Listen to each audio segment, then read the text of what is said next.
Oh boy, Paper Mario. This is a series I grew up with, and I have some incredibly fond memories for it. Well, actually a lot of the Mario RPGs, to be honest. I grew up with a combination of Paper Mario and Mario RPG on the Super Nintendo, and they set the standard for what I figured a Mario RPG should be. Strangely enough, I actually didn't enjoy Thousand Year Door as a kid because it seemed like it did nothing but complicate the really simple but really fun systems of the original. Revisiting Thousand Year Door as an adult, I realized that I was a dumb kid, and I realized all it did was add some much needed interactivity to the otherwise more by-the-numbers turn-based combat. And that added interactivity would also find itself into the Mario and Luigi series. Being able to actively dodge attacks and having several button prompts whenever you're using any of your special attacks, it felt like the Mario and Luigi series would be one of the best ways that Mario could be an RPG, but this series ended up causing some problems. You see, these two series began from the same roots. They both began as spiritual successors to Mario RPG on the SNES. They both have a formula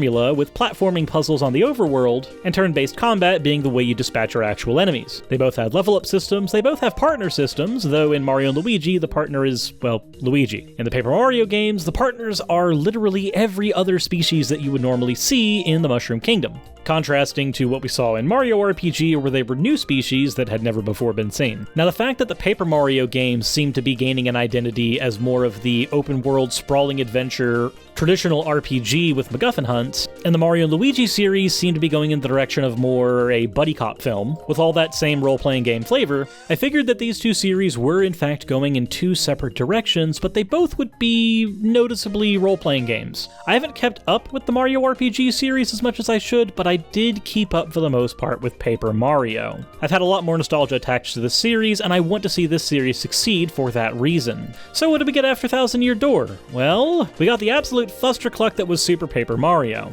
Gone was the turn-based combat, gone were the partners that followed you everywhere that had any meaningful characteristics at all, and instead we got what was more a standard platforming adventure but with light RPG mechanics. Now, Super Paper Mario wasn't a bad game, it in fact had some of the best writing of the entire series, but was it a good RPG? No. Was it a good Paper Mario game? No. A lot like how Resident Evil 5 may be a great game, but it's a pretty subpar Resident Evil, Thousand Year Door was a great game, but a very subpar Paper Mario game, even if it did have one of the series' best villains. After this, my excitement would be completely overflowing when we would get Sticker Star. And for the first 2 hours I played Sticker Star, I was immersed in the wonderful world that they had created until I came to the first boss battles, realized that they would all be copy-paste versions of each other where I had to grab a different thing.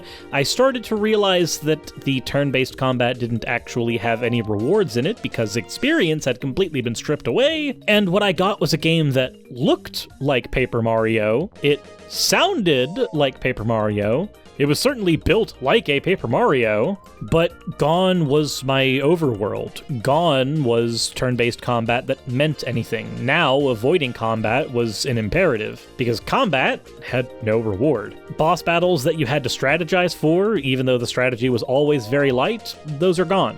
Now just pick a thing and go forward. And of course, when we got Paper Mario Color Splash, there was another hint that things would be returning to the way they were, but then they overcomplicated the battle mechanics to where, again, I don't want to be in any fights in this game because they're just not enjoyable. As opposed to clicking a few buttons and going on my way like I would in most turn-based RPGs, now you're asking me to fill in multiple cards and flick them at my enemies on my Wii U pad, and honestly, this is too much to do for a turn-based game. Turn-based RPGs already had the problem of feeling like glorified Excel spreadsheets, and now you've just gone and made the combat tedious. In previous Paper Marios, there were always little bits of interactivity, at least in the first two, that made that Excel spreadsheet feel a little more like PowerPoint. But this, well, it looks like the direction for Paper Mario is going to be pretty bleak from here on out. The developers don't seem to know what their fans want. They think that fans want a bunch of paper jokes, and a paper-thin plot, and a combat system that might as well be crumpled up and tossed in the garbage. And then, of course, we get the announcement trailer for Paper Mario Origami King. Everything is paper-themed again. For those of you who know the history of Paper Mario, you know that it began as simply Mario's Story, where the characters were 2D sprites, but they weren't necessarily doing much with the paper aesthetic aside from having paper characters in a 3D world, and that being the joke. While later games would expand on this paper mechanic, it was never the focus of the game, and it never needed to be. But Origami King seems like it's continuing the trend of, ha-ha, everything's paper. Is that the joke you wanted? Do you like this joke? Crinkle around the edges or turn into origami. That is funny, yes. And while I'm sure this humor would work if the game actually comes out and turns out to be a really good RPG, having that kind of surface-level paper humor writing doesn't do anything when the game itself is paper thin. The trailer gives us jokes like an origami plot unfolds and shows a paper version of the castle that we've seen in both Mario 64 and the original Paper Mario being taken over by what seems to be ribbons that are, of course, paper thin. We get to see Mario and Bowser teaming up since Bowser seems to have been folded into the size of a laptop, but Mario and Bowser have been teaming up since the second Paper Mario. And it was a lot more novel in that one where the way in which they teamed up wasn't exactly explicit. They teamed up in the first Mario RPG of all things. This has been done to death. If the trailer was supposed to make me think that, oh, Mario and Bowser are teaming up, this is somehow important, I don't. They teamed up in Super Paper Mario. They teamed up in Mario RPG. They've had light team-ups in Thousand Year Door, and even in the early stages of Mario and Luigi Superstar Saga. I think the best way this was handled in any of the games was in Bowser's Inside Story, where Mario and Luigi are teaming up with Bowser, but Bowser doesn't really know it. Bowser doesn't understand that Mario and Luigi are literally in his stomach, making everything in his body work better. This was a good way to handle this, and I don't think I have any faith that the new Paper Mario is going to do anything near this quality.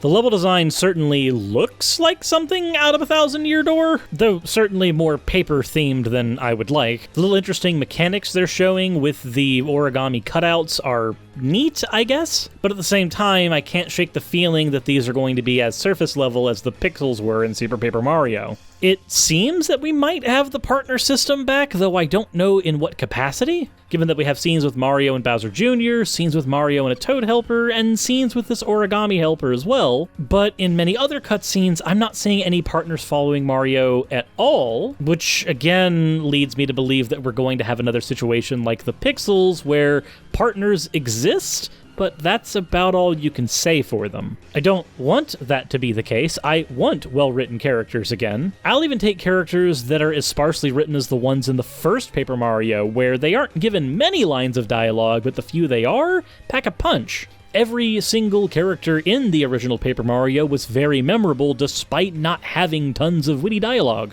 Characters in the second Paper Mario were even better expounded upon, and then everything just kind of went downhill from there, and that seems to be what we're getting in this new trailer. I see Mario fishing up a fish, but there's a generic Koopa behind him. I'm seeing a battle where Mario's got 150 HP, dueling with a ton of origami Koopas, except this seems to be a gimmick battle, and I don't seem to see any partners around him at all. I'm seeing a lot of overworld stuff where Mario's able to travel to different areas, and I'm gonna be honest, this part does not excite me. This feels like the level select from Sticker Star. And if this is going to be like the level select from Sticker Star, then once again, we're going to have compartmentalized levels and we're not going to actually have any open world, which kind of breaks the immersion of your role-playing game. In most of the battles I've seen here, I don't see anything even resembling a partner. I only see them in bits in cutscene. And I'm gonna be honest, that really doesn't bode well for me. I honestly feel, as much as I want to be excited for this game, and I want to be so happy that we're getting a new Paper Mario,